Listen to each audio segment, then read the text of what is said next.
is used for initializing the member variable. Okay, so class, suppose if I define here xyz,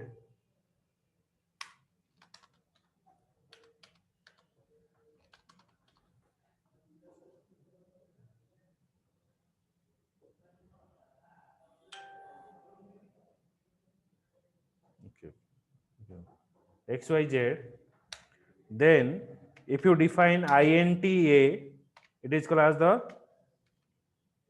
member variable. This is called as the member variable. For initializing the member variable, we require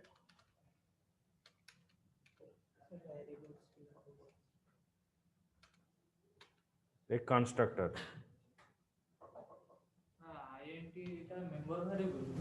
INTA is a member variable. Means the variable that is defined inside a class is called as the member variable. For initializing the member variable or storing a value, we require a constructor. The constructor is a special method which is used for initializing the member variable. So here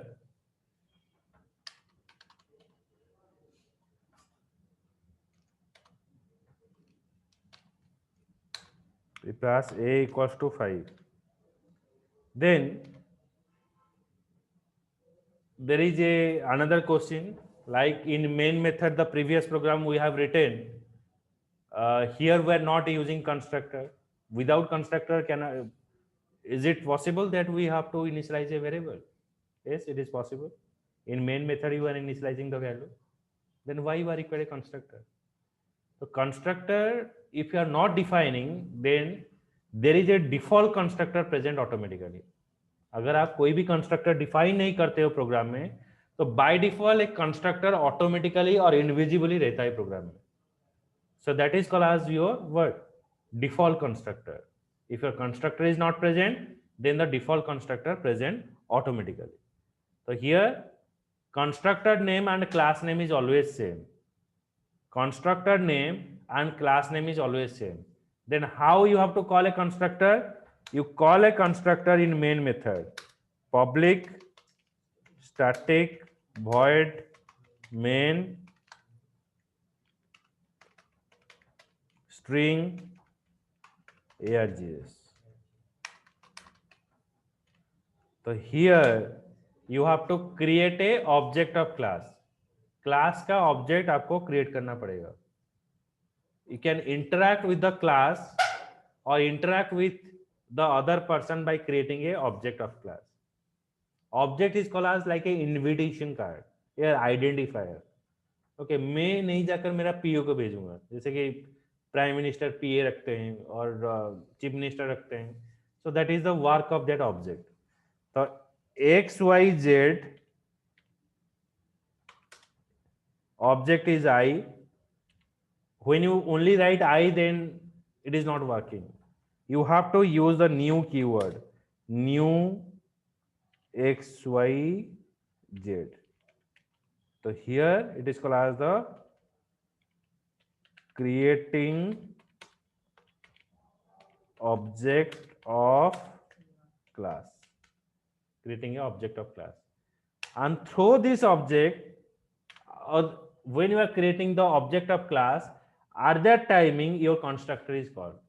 जब आप class का object बनाओगे तब आपका constructor call होगा. काम करियो constructor call होगा. कॉल हेले से मोर मेंबर वेरिएबल वैल्यूटा को इनिशियलाइजेशन करि दे.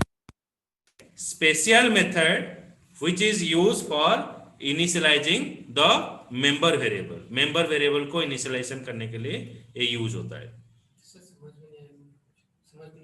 आपका मेंबर वेरिएबल कौन है क्लास में? INT है. क्लास में आप जो भी डिफाइन करोगे it is called the member of A class. अगर आप अभी आप जैसे कि ये देखिए मेंबर वेरिएबल जो लिखे हैं, मेंबर वेरिएबल भी लिखना क्या जरूरी है? No no no, it is a comment line. जो डबल स्लैश यूज करें वो कमांड लाइन है.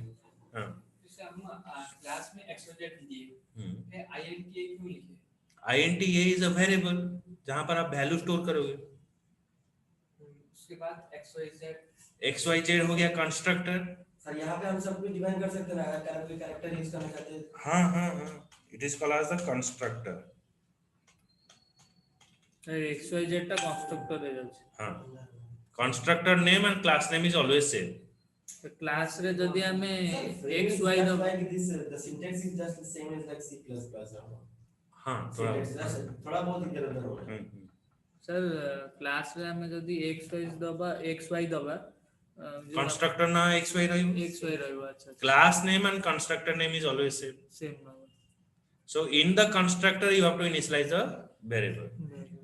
Then question आता है अगर कंस्ट्रक्टर नहीं होता क्या नहीं इनिशियलाइजेशन होगा invisibly default there is a default constructor is present. Okay, if you want to create more than one constructor, suppose if I write here x y z, तो यहाँ पर more than one constructor अगर define करूंगा तो यहाँ पर मैंने parameter देना int b,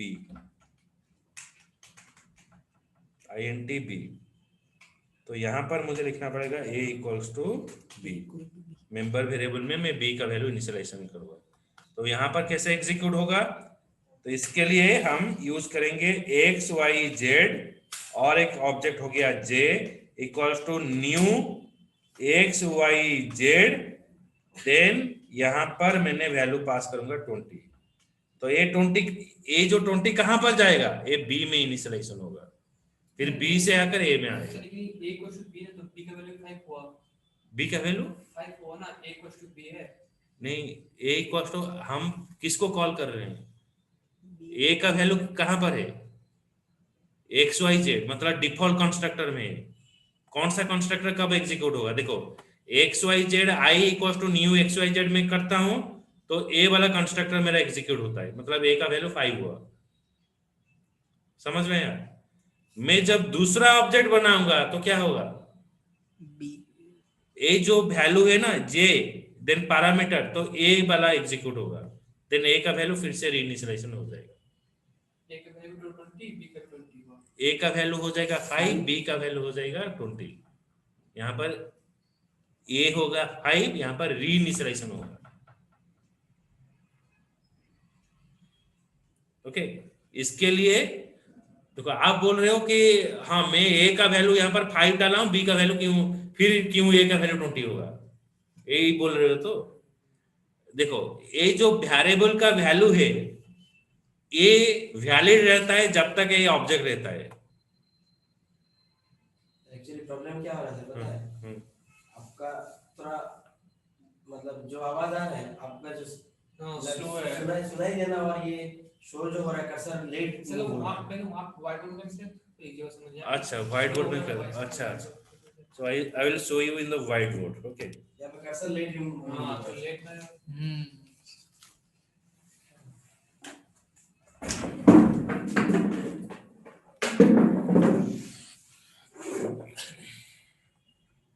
यहाँ पर सेटिंग होगा।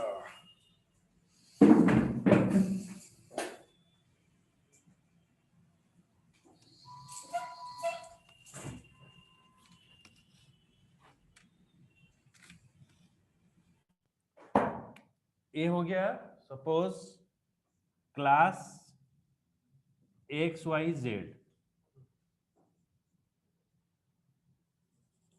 ओके, तो इसमें से INT A। ओके अंकिता देखा जाउची, यस सर देखा जाऊ। okay so it is showing you INT A, then here we define a constructor xyz, this is a constructor, then A is equals to 5. Okay,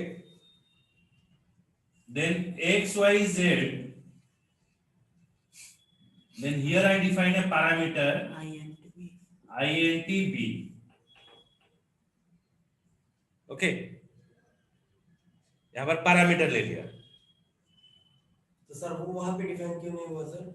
यहाँ पर मैंने डिफॉल्ट कंस्ट्रक्टर डाला, यहाँ पर मैं वैल्यू लूंगा। सब एक ही नेम पर दो चीज नहीं रहेंगे एक प्रोग्राम में।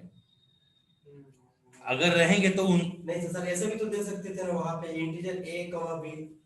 यहाँ पर नहीं वहाँ पे जो आप डिफॉल्ट लिए आप हाँ यहाँ दे सकते हैं, लेकिन ये मैंने डिफॉल्ट दिया, ये डिफॉल्ट कंस्ट्रक्टर है, ये पैरामीटराइज कंस्ट्रक्टर है, मैं इसको खाली नहीं दे सकता हूँ क्योंकि सेम नेम हो जाएगा। तो एक क्लास में अगर सेम नेम होगी तो क्या होगा, कोलिजन होगा। ओके, मैं सपोज किसी का नाम बोला 2 आदमी आ जाएंगे तो मैं फिर सरनेम बोलना पड़ेगा, तो ये हो गया सरनेम। अच्छा वो ऐसे सरनेम दिया, वहाँ पे कुछ भी दे सकते थे हम, ये वेरिएबल का नाम तो हाँ आप कैरेक्टर ले सकते हो, आईएनटी दिए हो तो आईएन इंटीजर वैल्यू लेना पड़ेगा, कैरेक्टर दिए हो तो कैरेक्टर वैल्यू लेना पड़ेगा। ओके, सो यहां पर क्या होगा, ये डिफाइन हो गया। अभी मैं मेन मेथड में जाऊंगा। ओके,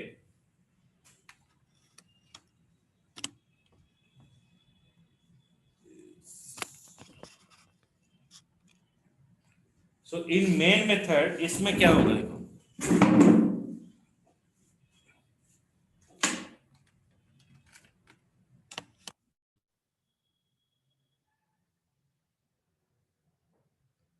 कहां तक विजिबल हो रहा है, देखो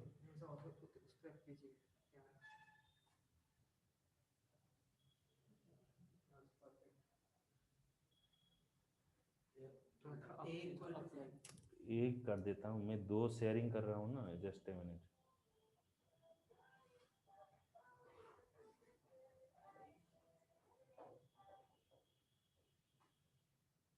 ओके, तो x Y Z i n t b, then a कहां पर कॉल होगा, ये वॉइड मेन में कॉल होगा। ये मेन मेथड में शॉर्ट फॉर्म में लिख रहा हूं। ओके, तो ये वॉइड मेन में कॉल होगा। ओके, तो ये जो मेन मेथड में कॉल होगा तो कैसे कॉल होगा, अगर मैं लिखूंगा यहां पर X Y Z I equals to new X Y Z, यहां पर न्यू एक्स वाई जेड लिखूंगा। ओके, देन ए वाला कॉल होगा, तो आपका ए में 5 इनिशियलाइजेशन हो जाएगा।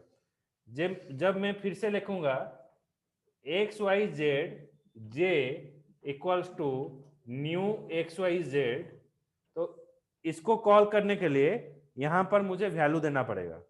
तो यहां पर मैंने पास किया 20, तो ये 20 यहां पर इनिशियलाइजेशन हो जाएगा। तो ए में अभी क्या दिखाया, 20 दिखाया। तो अभी ए का वैल्यू क्या है, 5 है या 20 है, ए का वैल्यू 5 भी है, ए का वैल्यू 20 भी है, क्योंकि ए दोनों को रिप्रेजेंट कौन कर रहा है, आई जब इसको रिप्रेजेंट कर रहा है तो ए का वैल्यू 5 है, जे जब रिप्रेजेंट कर रहा है ए का वैल्यू 20 है। ऑब्जेक्ट का वैल्यू तब तक रहता है, means variable value is valid as long as your object is exist. जब तक आपका क्लास का ऑब्जेक्ट रहता है वेरिएबल का वैल्यू एग्जिस्ट रहता है। जब फिर से मैं ऑब्जेक्ट बनाऊंगा तो ए का वैल्यू फिर से रिलीज हो जाता है, तो ए का वैल्यू 20 हो जाता है। तो जब मैं यहां पर लिखूंगा system dot out dot println a, तो मुझे यहां पर दिखाएगा 5। तो यहां पर जब मैं दिखाऊंगा system dot out dot println a, यहां पर मुझे 20 दिखाएगा। यहां पर इसके अंदर मैं उसका पूरा प्रोग्राम दिखाऊंगा। तो ये जो पहला ऑब्जेक्ट के लिए ए का वैल्यू 5 है, आपको 5 दिखाएगा, जे का वैल्यू आपको 20 दिखाएगा। ओके, आप नहीं कह सकते हो मैं ए का वैल्यू तो 5 दिया है फिर यहां पर 20 क्यों होगा। तो पहले से आपको बोला गया है variable value is changes, variable means what, the variable value is changes, सब हर वक्त चेंजेस होता रहता है। और आज we are using a object, object जब आप यूज कर रहे हो तो your variable value is exist as long as your object is exist. Variable का वैल्यू तब तक रहता है जब तक आपका ऑब्जेक्ट रहता है। फिर से और एक जब ऑब्जेक्ट मैं बनाऊंगा फिर से दूसरा वैल्यू मेरा इनिशियलाइजेशन हो जाएगा। क्लियर, बुझिएला अंकिता, बुझिएला? Yes, sir, बुझेला। So that is the work of your constructor. Okay, so in next class I will give you the definition इसका पढ़ाऊंगा और एज वेल एज आपको ये प्रोग्राम आपको बताऊंगा. Okay, so in the next class it's supposed to B